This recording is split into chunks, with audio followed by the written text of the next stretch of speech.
বগুড়া মহানগরের আবাসিক থেকে বাণিজ্যিক সব এলাকায় বৈদ্যুতিক খুঁটিতে ঝুলছে ডিশ, ইন্টারনেট সহ নানা প্রতিষ্ঠানের অসংখ্য তার।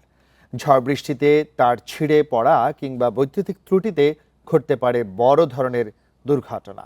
বিষয়টিকে জাতীয় সমস্যা উল্লেখ করে পর্যায়ক্রমে এই সমস্যা সমাধানের আশ্বাস দেন সিটি কর্পোরেশন। বগুড়া শহরের প্রাণকেন্দ্র বলা হয় সাতমাথাকে।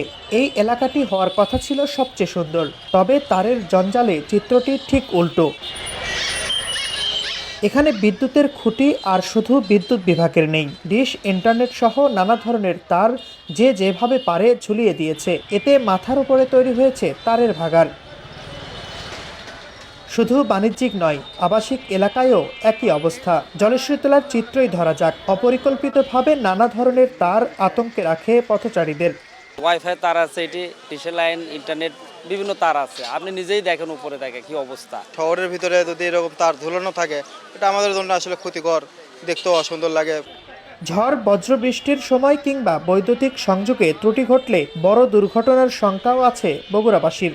3 মাস আগে এখানে আগুন ধরানোর পরে আমরা অনেক চেষ্টা করে নিবানোর চেষ্টা করি বা নিবান সক্ষম হই। অগ্নিসংযোগ হলে অনেক ধরনের ক্ষতি হওয়ার আশঙ্কা আছে।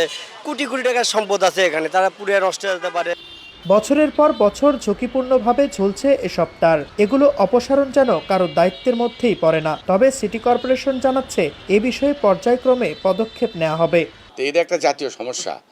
আমরা নিজেরাও দেখতেছি, আমার সিটি কর্পোরেশনের মধ্যে এরকম তাদের বিভিন্ন বিস্তার রয়েছে। সিটি কর্পোরেশন হচ্ছে নতুন, এখানে অনেক সমস্যা সমাধান প্রয়োজন রয়েছে। আমরা সেইগুলির দিকে আগে নজর রাখছি। পরবর্তীতে আমরা এই ব্যাপারটা আমাদের মাথায় আছে, আমরা এই ব্যাপারে সিদ্ধান্ত নেব।